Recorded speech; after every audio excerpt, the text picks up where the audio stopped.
Welcome to the future of understanding. This is NeuroMind Insights, where we unlock the power of your mind. We all know the warning labels. We see the public service announcements and the no smoking signs. But while the general risk is common knowledge, exactly how a cigarette dismantles the human body from the inside remains largely unseen. This chart shows the sheer scale of the damage in the United States. 1 out of every 5 deaths nationwide is directly linked to cigarette smoking. To understand exactly why that number is so high, we have to look past the statistics and track the physical path of a single inhale, from the moment it enters the mouth to the moment it shuts down vital organs. The moment a lighter hits the tobacco blend, combustion triggers a violent chemical reaction. A single drag releases a gas containing over 7,000 distinct chemicals, including at least 40 known to directly cause cancer.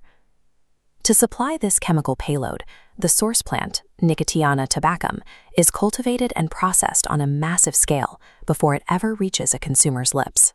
Once that smoke enters the mouth and travels down the windpipe, it encounters the body's first line of defense, millions of tiny hair-like projections called cilia.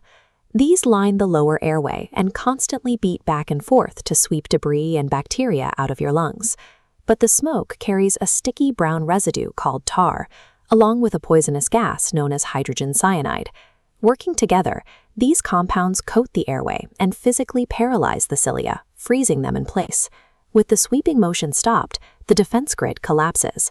Airborne metals like arsenic and chemical compounds like benzopyrene slip past without resistance.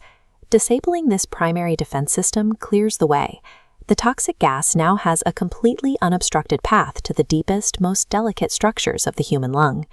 At the very bottom of the airway sit thousands of tiny air sacs called alveoli. Normally, this is where oxygen moves from the air into your blood, bonding to a transfer protein called hemoglobin to fuel the rest of your body. However, cigarette smoke contains carbon monoxide, which acts like a biological bully. It physically hijacks the hemoglobin, knocking oxygen aside and taking its place. Unable to burn this gas for fuel, the starving tissues fire off urgent inflammatory distress signals. The cellular panic backfires. The resulting inflammation causes bronchial tubes to swell and secrete thick mucus, physically narrowing the exact pathways the lungs need to draw in air. Over time, repeated swelling and scarring breaks down the walls of the alveoli entirely, leading to chronic obstructive pulmonary disease, or COPD, and emphysema, conditions where the lungs fail so completely that a patient requires an external tank just to gasp for a single breath.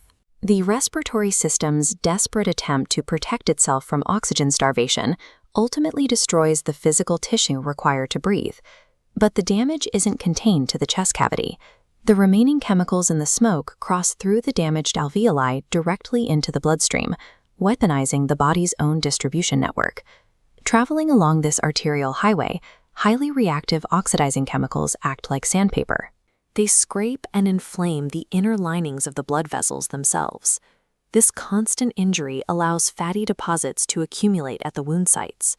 Over time, these plaques build up and severely restrict blood flow, a condition called atherosclerosis.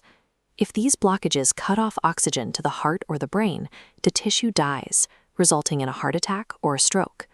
While the vessels narrow, traveling carcinogens like formaldehyde, arsenic, and trace radioactive particles circulate continuously. They assault the DNA of healthy cells, causing tumors to erupt in the liver, kidneys, pancreas, and bladder. The toxic distribution also ravages the reproductive system. It causes infertility in both men and women. And if a mother smokes during pregnancy, those poisonous chemicals pass straight to the developing infant, drastically increasing the risk of premature delivery and stillbirth. By breaching the lungs and entering the circulatory system, a localized chemical burn expands into total systemic organ failure. If the body is actively suffocating, its arteries clogging, and its organs failing, why does the brain command the hands to light another cigarette? The answer arrives via the bloodstream, exactly 7 seconds after the first inhale. That is how long it takes for the compound nicotine to reach the brain. Inside the brain, nicotine molecules lock into specific nodes called nicotinic acetylcholine receptors. The moment they connect, they trigger a massive release of chemical messengers like dopamine, adrenaline, and serotonin. This creates an immediate artificial surge of focus and relaxation. The sudden neurological reward is so powerful that it overrides all the physical distress signals firing off everywhere else in the body. But the brain processes and flushes nicotine quickly. Within just 2 hours, the chemical clears the system. The sudden drop in serotonin and dopamine leaves the smoker agitated, anxious, and craving another dose to reach the same high. This chart highlights how aggressively this cycle preys on vulnerable groups. About 1 in 3 people with severe mental illness smoke, a rate significantly higher than the 1 in 8 found in the general population. There is a lingering medical myth that quitting removes a necessary coping mechanism for these individuals. In reality, clinical reviews prove the exact opposite. Breaking the nicotine cycle actually reduces symptoms of depression and anxiety and tangibly increases overall well-being.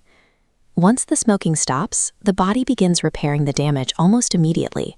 As the toxic tar clears, the paralyzed cilia in the lungs finally wake up. They begin forcefully expelling years of accumulated mucus and debris, a reflex commonly recognized as a smoker's cough. Surviving the initial withdrawal requires personalized medical support and environments designed for recovery. Smoke-free public spaces and targeted health interventions provide the external structure needed to outlast the chemical cravings. Human biology is remarkably resilient. By severing the neurological loop that demands the poison, the body immediately goes to work reversing years of internal destruction. Thank you for watching. If you enjoyed this video, please like, comment, share, and subscribe to Neuromind Insights for more.